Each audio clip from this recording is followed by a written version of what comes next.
It's the Slam Dunk.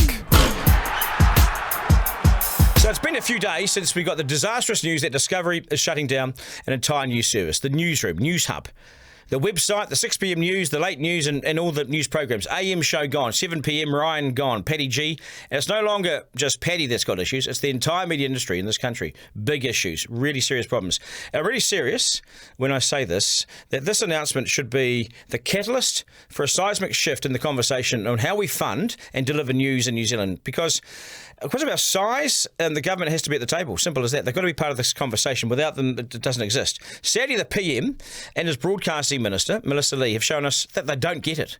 The PM is seemingly unconcerned, like it's just another day at the office and another business goes under, so this doesn't matter. There's no big thing here.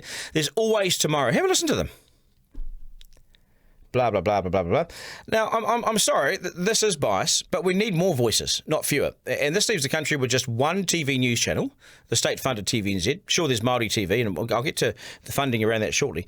But the only guys in this business now surviving are the ones who don't rely on recession-hit businesses to buy advertising, which funds our big private operators, like us here at MediaWorks and, of course, Newshub, how they deliver news. Newshub, like MediaWorks, gets no big, fat, lazy taxpayer's check to deliver news. We have to go out there and sell ourselves to advertisers.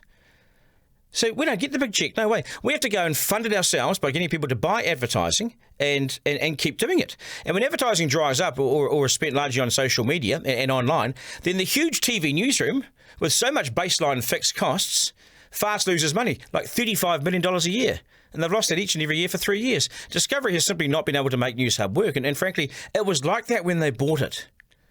And put simply, Discovery bought TV3 so it could have a place to put its unique content, a channel. It did not buy TV3 with a long-term commitment or view to keep news and to keep it going. They've done 3 years, they're out. So this plan to save Newshub, what do we know about it? It's ambitious and it's not impossible, but in its current form, Michael Morrah will need to find, say, $35 million a year. Good luck, Michael. Even half that gives half the service, you see. And who's lining up with the checks? Did you see people lining up outside to save journalism? Who is saving journalism? 3 days and not really a peep of public support, tooting in the streets, crowds outside TV3 yelling out, "We'll save you, we'll save you." I wish Michael well and hope he presents a prop that is successful, but Discovery has no plan B. It's been really serious about this. It's over. Millions goes to New Zealand media. Millions goes to Radio New Zealand, Māori TV. And when I say millions, that's tens of millions. The government was going to give TVNZ and RNZ $327 million to run that joint agency.